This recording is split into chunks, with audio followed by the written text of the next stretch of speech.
All right, let's jump right into today's explainer and see what happens when the massive ambitions of companies like Tesla, SpaceX, and the Boring Company collide head-on with the unforgiving reality of the physical world. We talk a ton about big ideas, but today we're actually looking at what happens when those ideas hit the pavement, the dirt, and the launch pad. Real quick, here is our agenda for today. Number 1, the Tesla Semi's real-world test. 2, the Semi as a service model. 3, SpaceX Starship iteration continues. 4, Boring Company's new machines. And 5, the hard truth about FSD. Section 1. Tesla Semi's real-world test. Out of the demo, into the fleet. Okay, so this is definitely not just some slick marketing stunt. ISO Logistics, they're a sustainable logistics provider. They are putting this truck through an absolutely grueling 3-week pilot.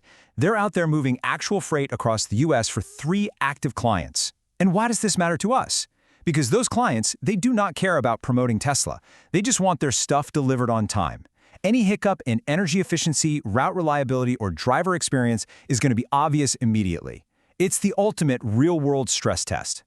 Now, you might be wondering how the numbers actually stack up out there in the wild. Well, it's kind of crazy. Tesla officially estimates a fully loaded Semi consumes under 2 kilowatt-hours per mile. But get this, real-world operators are actually beating those official estimates.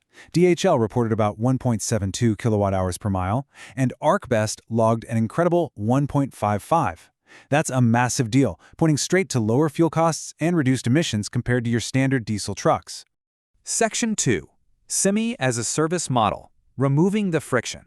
Listen, proving the hardware actually works, that's really only half the battle. The other half is figuring out how logistics companies can actually afford to integrate this massive shift into their daily operations. Enter infrastructure providers like Alioth, who are rolling out a bundled 90-day Semi-as-a-service program. For a single monthly cost, fleets get the Tesla truck, the charging infrastructure, and the integrated energy supply. It's brilliant because it completely removes the headache and the huge upfront cost of trying to coordinate all those moving parts yourself. And honestly, the timing of all this is super hard to ignore. Right as these deployment models start taking shape, there's a ton of background activity happening. Fresh structural components are currently being delivered to Tesla's Giga Nevada Semi facility. While it's not absolute confirmation of a full production ramp-up just yet, it strongly hints that the facility is gearing up for full operations as real-world demand starts to solidify. Section 3. SpaceX Starship iteration continues. Failure as a feature. Let's zoom out to orbit for a second. We're actually hitting the 3-year anniversary of Starship's first test flight. And wow, this timeline tells a story of insanely aggressive iteration. Think back to Flight 1. It suffered ascent failures and ended in a rapid, unscheduled disassembly. But instead of slowing down, they sped up. By Flight 4, they pulled off a controlled water landing. Flight 5, that jaw-dropping successful booster catch right out of the sky. And now, looking ahead to Flight 12, we're preparing for the debut of the highly refined version 3 hardware. They are literally turning explosions into crucial engineering data. But behind all that massive, explosive hardware is just sheer human endurance. SpaceX President Gwynne Shotwell hit the nail on the head recently, praising the incredible grit and determination of the Starship team. That's exactly what it takes to push our space future closer to reality. Section 4. Boring Company's new machines. Digging the Music City loop. Taking that exact same test and iterate vibe deep underground, the Boring Company is at it right now in Nashville. They've just deployed their ProofRock MB2 machine, and the specs have been beefed up significantly compared to the baseline MB1. We're talking 15% more power, it's 10% longer, and it features a larger 17-inch disc diameter.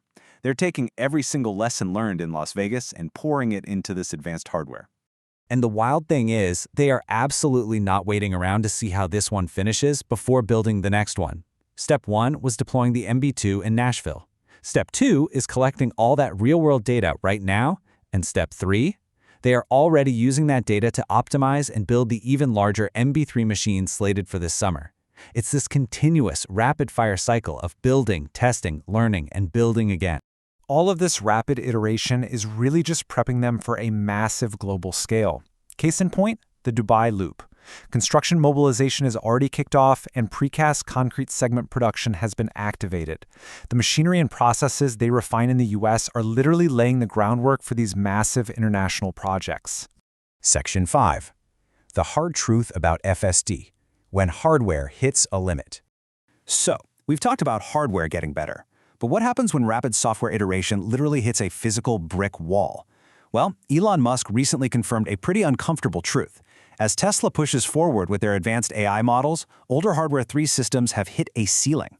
Specifically, Hardware 3 has only 1/8 the memory bandwidth of the newer AI4 systems. 1/8! That is a massive bottleneck, meaning Hardware 3 simply cannot achieve unsupervised full self-driving.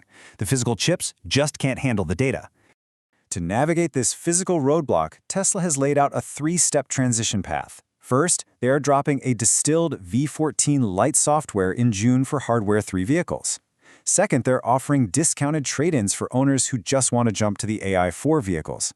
And third, they're providing physical hardware computer and camera upgrades. Interestingly, scaling those physical upgrades is probably going to require dedicated city microfactories rather than standard service centers. So what's the big takeaway from all this today? Whether we're talking about electric big rigs dominating the highway, rockets learning from literal explosions, massive tunnel borers eating through rock, or autonomous AI hitting physical silicon limits, everything is being tested by the harsh reality of the real world. So as all this real-world data forces continuous iteration, I'll leave you to ponder this. When the dust finally settles, which of these breakthroughs will reach true scale and change our daily lives first? Think about that, and I'll catch you in the next explainer.